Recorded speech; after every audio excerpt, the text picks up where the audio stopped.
कैलाश पर्वत पर आखिर कौन रोक देता है पर्वतारोहियों के पांव। ये दुनिया का सबसे ऊंचा पर्वत नहीं, फिर भी क्यों कैलाश आज भी अजय है। क्या सचमुच कैलाश पर भगवान शिव आज भी अपने परिवार सहित निवास करते हैं। दुनिया के सबसे पवित्र पर्वत कैलाश से जुड़ी कहानियां अद्भुत हैं। इनमें कुछ सुनी सुनाई बातें हैं, कुछ आंखों देखी हैं, तो कुछ विज्ञान के पैमाने पर साबित भी हुई हैं। और आज हम बात करेंगे श्री कैलाश पर्वत से जुड़े कुछ ऐसे ही अद्भुत रहस्यों की। दुनिया में ऐसी कई चोटियां हैं जहां इंसान के कदम कभी नहीं पड़े, लेकिन कोशिश करने के बाद भी जहां नहीं चढ़ सके, कैलाश वो इकलौता पर्वत है। कैलाश पर्वत की ऊंचाई दुनिया के सबसे ऊंचे पर्वत माउंट एवरेस्ट से लगभग 2200 मीटर कम है।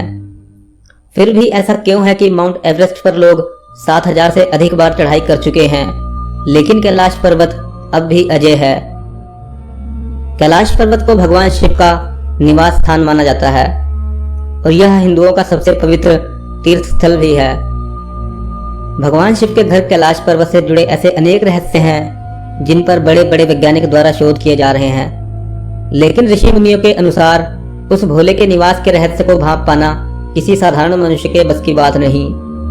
कैलाश पर्वत के बारे में तिब्बत मंदिरों के धर्मगुरु बताते हैं कि कैलाश पर्वत के चारों ओर एक अलौकिक शक्ति का प्रवाह होता है और यह शक्तियां कोई आम नहीं बल्कि अद्भुत हैं। कहा जाता है कि आज भी कुछ तपस्वी इन शक्तियों के माध्यम से आध्यात्मिक गुरुओं के साथ संपर्क करते हैं। कैलाश पर्वत समुद्र तल से लगभग 22,068 फीट ऊंचा है तथा हिमालय के उत्तरी क्षेत्र तिब्बत में स्थित है।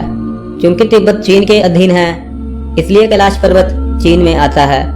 जानकारों के अनुसार कैलाश पर्वत के महत्व को ऊंचाई से नहीं बल्कि इसके विशेष आकार की वजह से समझा जाता है।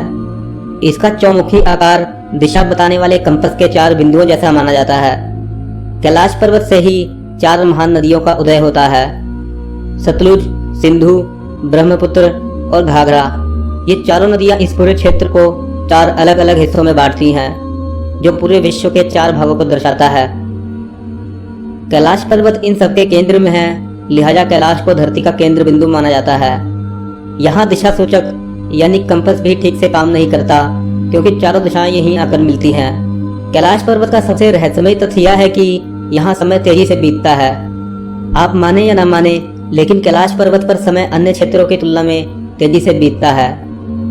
वहां जाने वाले यात्रियों और वैज्ञानिकों ने अपने बाल और नाखूनों को तेजी से बढ़ते हुए महसूस किया है, जिसके आधार पर उनका अनुमान है कि कैलाश पर्वत पर समय तेजी से बीतता है। हालांकि वैज्ञानिक अभी तक इसके पीछे के कारण को ढूंढने में असफल रहे हैं। कैलाश पर्वत की चोटियों के बीच 2 झील स्थित है। पहला मानसरोवर झील, जो दुनिया में सबसे अधिक ऊंचाई पर स्थित शुद्ध पानी की सबसे बड़ी झील है। यह झील 320 वर्ग किलोमीटर के क्षेत्र में फैली है और इस झील का आकार सूर्य के समान है। दूसरा झील राक्षस झील है, जो दुनिया में सबसे अधिक ऊंचाई पर स्थित खारे पानी की सबसे बड़ी झील है। यह झील 225 वर्ग किलोमीटर क्षेत्र में फैली है और इसका आकार चंद्रमा के समान है। पुराणों में मानसरोवर झील को ही क्षीर सागर कहा गया है। क्षीर सागर कैलाश पर्वत से 40 किलोमीटर दूरी पर स्थित है और इसी झील में शेषनाग पर विष्णु व लक्ष्मी विराजित हो पूरे संसार को संचालित कर रहे हैं। जबकि राक्षस झील के बारे में मान्यता है कि इसी झील के किनारे रावण ने घोर तपस्या करके भगवान शंकर को प्रसन्न किया था। एक दूसरे के पास होने के बावजूद मानसरोवर और राक्षस झील गुणों के मामले में एक दूसरे के सख्त विरोधी हैं। मानसरोवर सकारात्मक जबकि राक्षस झील नकारात्मक ऊर्जा का प्रतीक माना जाता है। इस अलौकिक जगह पर प्रकाश तरंगों और ध्वनि तरंगों का अद्भुत समागम होता है, जिससे ओम की ध्वनि प्रकट होती है। गर्मियों में जब मानसरोवर झील की बर्फ पिघलती है, तब डमरू के बजने की आवाज सुनाई देती है। ऐसी मान्यता है कि मानसरोवर में एक बार डुबकी लगाने वाला व्यक्ति मृत्यु के बाद रुद्रलोक पहुंच जाता है।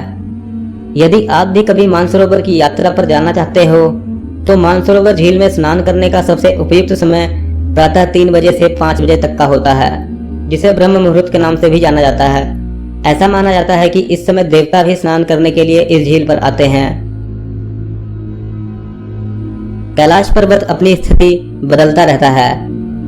कैलाश पर्वत की ऊंचाई 6,638 मीटर है। इसके चोटी की आकृति विराट शिवलिंग की तरह है, जिस पर पूरे साल बर्फ की सफेद चादर लिपटी रहती है। लेकिन तमाम कोशिशों के बावजूद कैलाश पर्वत की चोटी तक कभी कोई पर्वतारोही नहीं पहुंच सका। ऐसा माना जाता है कि 11वीं सदी में एक तिब्बती बौद्ध योगी मिलारेपा ने कैलाश पर्वत की चढ़ाई पूरी की थी, जो आज भी एक अपवाद है। 20वीं सदी में पश्चिमी देशों के अनेक पर्वतारोहियों ने कैलाश पर्वत पर चढ़ने के लिए अनेकों प्रयास किए, लेकिन कभी भी कोई पर्वतारोही सफल नहीं हुआ। जब पर्वतारोहियों से इस बारे में बात की गई तो उन्होंने हैरान कर देने वाली बातें कही। किसी ने बताया कि जब वे कैलाश पर्वत पर चढ़ाई कर रहे थे तभी एकदम से बर्फ का तूफान आ गया। किसी को दिल की समस्या हो गई, कोई दिशा भ्रमित हो गया, कोई बिल्कुल सही रास्ते पर चल रहा था तभी आगे का रास्ता ही गायब हो गया और जोरदार बारिश होने लगी। कोई कैलाश पर्वत पर चढ़ने से पहले ही वापस चला जाता है।